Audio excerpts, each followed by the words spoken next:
श्रीकृष्णमाचार्याय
Hare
कृष्णं वन्दे जगद्गुरुम्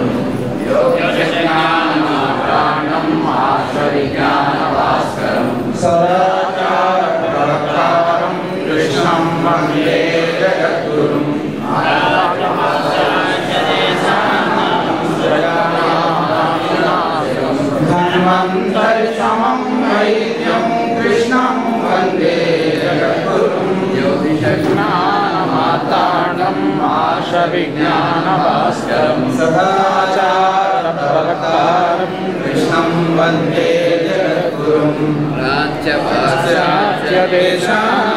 समन्वयविधायकं शान्तं सौम्यगुणोपेतं कृष्णं वन्दे जगद्गुरुं श्रीयोगमार्गस्य प्रवक्तारं परं गुरुं गीतायोगस्य पारज्ञं कृष्णं वन्दे जगद्गुरुं समस्तदुःखहन्तारं सर्वपापभयापहं शिष्याणां पूजनीयं तं कृष्णं वन्दे जगद्गुरुं पीठं जगद्गुरोः येन सृष्टं लोकहिताय च प्रेमरूपिणं कृष्णं वन्दे जगद्गुरुं सुदर्शनां ससम्बोधनं विष्णुलोकनिवासिनम् अनन्तकृष्णश्रीजनकं कृष्णं वन्दे जगद्गुरुम् अनन्तार्यसुतं देवं सर्वलोकहितैषिणं योगिनं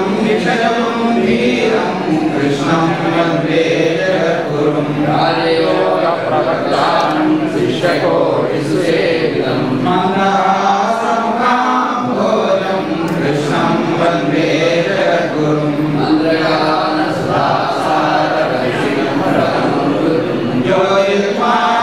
योगिमार्गप्रदातारं कृष्णं वन्दे जगद्गुरुं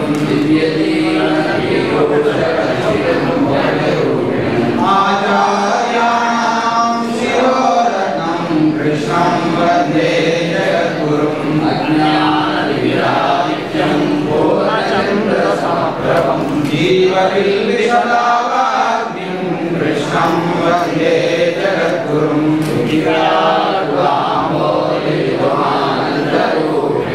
अनन्तार्यतनूजातं कृष्णं वन्दे जगद्गुरुं दिव्यकारुण्यविभवं कृष्णं वन्दे जगद्गुरुं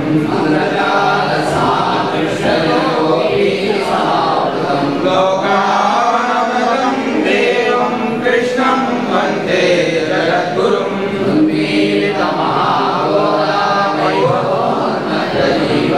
तुलसीवनकणासारं कृष्णं वन्दे जगद्गुरुं श्रीमद्भागवतीकालारहस्यार्थप्रकाशकं संशयोन्मूलनं कृष्णं वन्दे जगद्गुरुं वासुदेव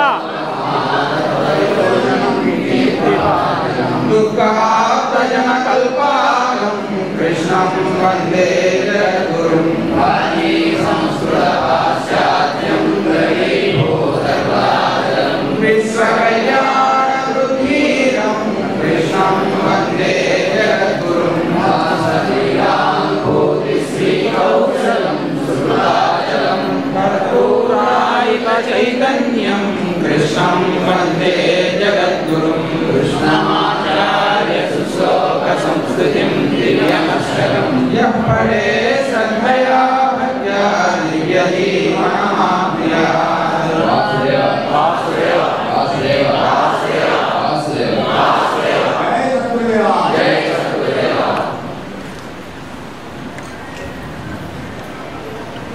वासुदेव మనం మన ప్రార్థనా మండలానికి మా శ్రీ ప్రార్థనా మండలంలో కేంద్రీభూతమైనటువంటి మాస్టర్ యొక్క స్వరూపం భగవంతుడి యొక్క అవతారాల్లో 5 రకాలైనటువంటి అవతారాలు ఉంటాయని మనకి శాస్త్రం చెప్పింది.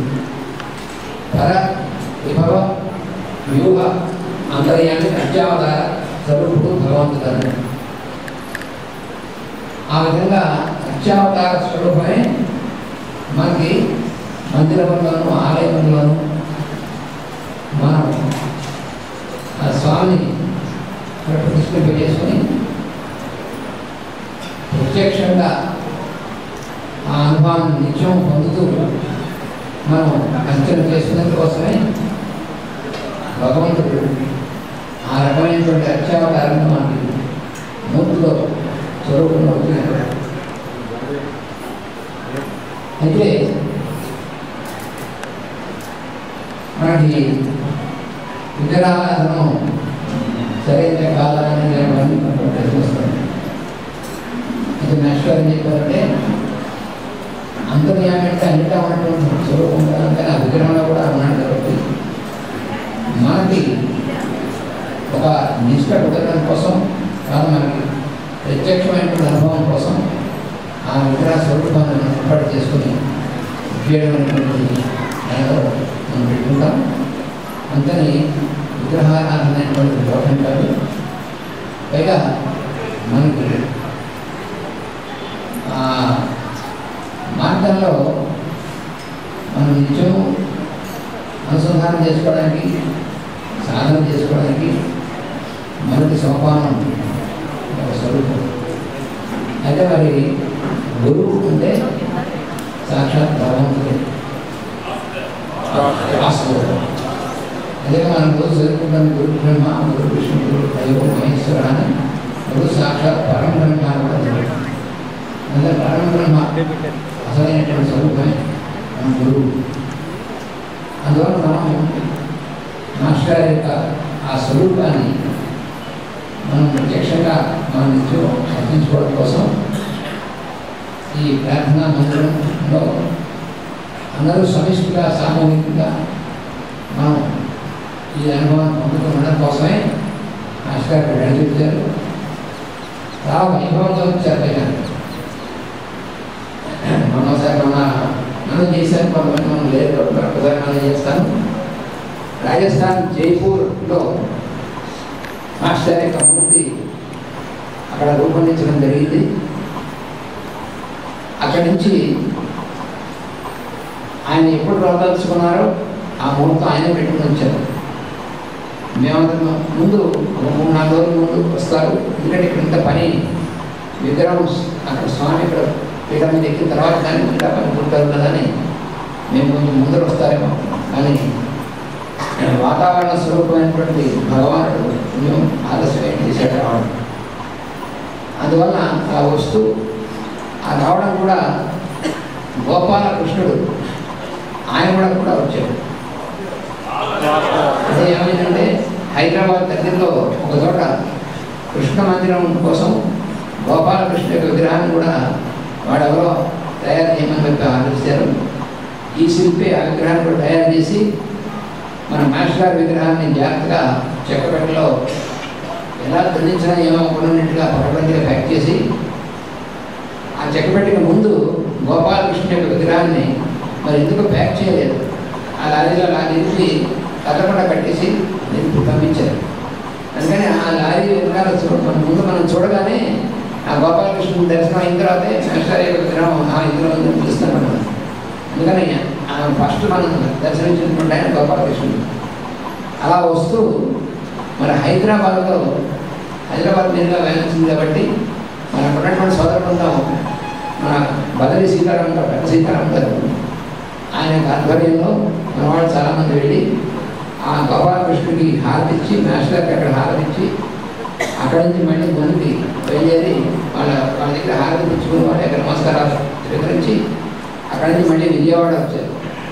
విజయవాడ వస్తే విజయవాడలో మరి మన సోదరులు అదే మాదిరిగా తెల్లవారుసారి 3:30కి అక్కడ విజయవాడ చేరితే అక్కడ స్వామివారికి, గోపాలకృష్ణుడికి, ఈ కృష్ణుడికి వాళ్ళు అర్చించుకుని హారతి ఇచ్చి చేసిన తర్వాత అక్కడి నుంచి బయలుదేరారు స్వామి.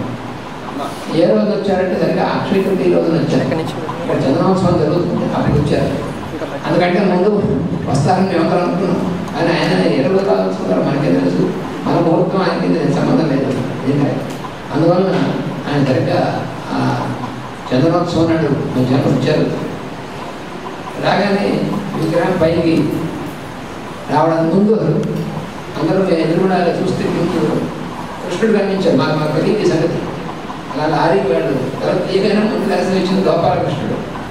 అదేమిటి గోపాలకృష్ణుడి నుంచి మరి మా ఈ కృష్ణుడు అంటే ఆయన వెనకాల ఏం ఉంటారని చెప్పి చూపించారు. అక్కడ నేను చెప్పండి అలా పెంచి మా బృందానికి లీడర్ మా ఈశ్వరరావు గారు దాన్ని కిందకి ఎలా దింపాలి ఏమిటి అంతా కూడా ఆయన ఏర్పాటు చేసి ఆయన అలాగే మన శిల్పి జవహర్ ఈ ప్రణాళిక రూపొందించి అక్కడి నుంచి ఆ స్వామి పైకి ఎక్కి ఇంతకు ముందు రకరకాలు అనుకున్నాం కానీ ఆ కాలం చివరికి మెట్ల మించి ఎక్కారు. లిఫ్ట్ అంటే లిఫ్ట్లో సాధ్యం కాదన్నారు, ట్రైన్ అంటే సాధ్యం కాదు. ఆయన దేనికి ఒప్పుకోలేదు. లిఫ్ట్ ట్రైన్ నేను రాను, నేను మెట్ల మించి వస్తాను నాకు స్వామి. ఆయన మెట్ల మించి వచ్చారు. కానీ ఏంటి మెట్ల మించి ఆ తీసుకురావడంలో ఎక్కడ ఏమి మెట్లకు కానీ దేనికి కానీ ఏమో అవ్వకుండా వచ్చారు. అది చాలా విశేషం, సామాన్య విశేషం కాదు. అసలు మామూలుగా చూస్తే ఆ చెక్కపెట్టిన మెట్ల మీద రావడం అసాధ్యమని, కానీ అలా వచ్చి వేదికను ఎక్కడం, అక్కడికి రావడం. అప్పుడు సాయంత్రం 6 గంటలు అయింది. మేము ప్రార్థన ప్రారంభించాము. ఆయన ఎప్పుడు అక్కడ ఎక్కి కూర్చుంటారో ఆయన ఇష్టం. ప్రార్థన అయిపోయే టైంకి అక్కడ ఆ పీఠం మీద కూర్చున్నారు కరెక్ట్గాను.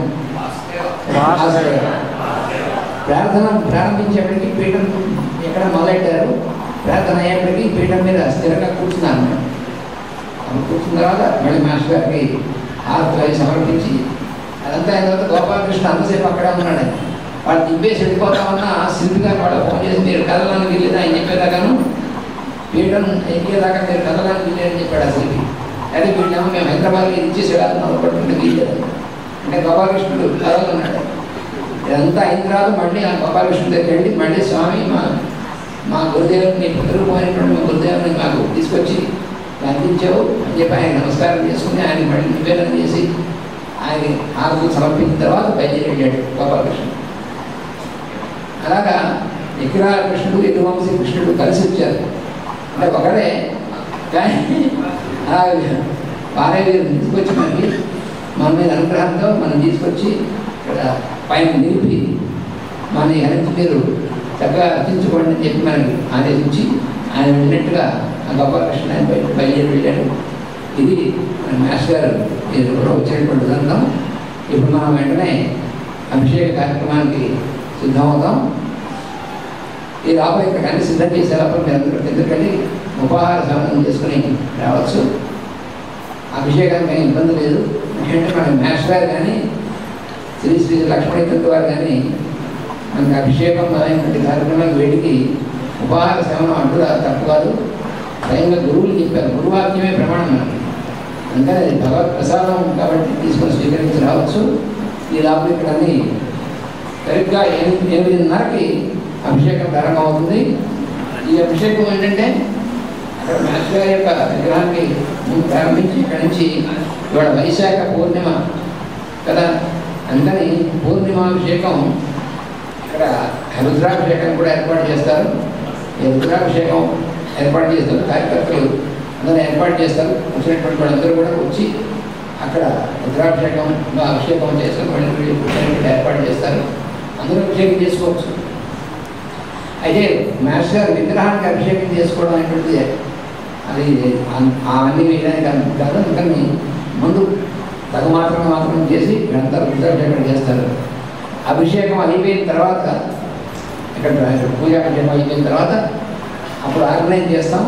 అప్పుడు ప్రతి ఒక్కళ్ళు కూడా వచ్చి నమస్కారం పాదాలు స్పృశించి నమస్కారం చేసుకుని మళ్ళీ అటు వెళ్ళి ఏర్పాటు చేస్తాం. ఈ కార్యక్రమం జరుగుతూ ఉంటుంది. అందుకని ఎవరు ఆందోళన పడద్దు, అందరూ కూడా నమస్కార పాదాలను స్పృశించడానికి అవకాశం అందరికీ ఉంది. అభిషేక కార్యక్రమం ప్రారంభమవుతుంది. 8:30కి అభిషేకం ప్రారంభమవుతుంది. అందుకని అందరూ దయచేసి ఆలస్యం చేయకుండా నమస్కారాలను తర్వాత చేసుకోవచ్చు. నమస్కారం మాస్టర్కి. అందుకని అందరూ ఎందుకు వెళ్ళి ఉపాహార సమయం చేసుకుని మళ్ళీ వచ్చి కూర్చోవచ్చు. ఇందాకలాగే ఈ హాలు, ఈ పైన గ్యాలరీ హాలు, ఇంకా అది తింటే ఆ పైన ఉన్నటువంటి ఫంక్షన్ హాల్ అన్నింటిలో కూడా స్క్రీన్స్ ఉన్నాయి. కార్యక్రమాలు అన్ని చోట్ల కనబడతాయి. అందుకని ఎవరు ఆందోళన చెందద్దు. వాసుదేవ వాసుదేవ వాసుదేవ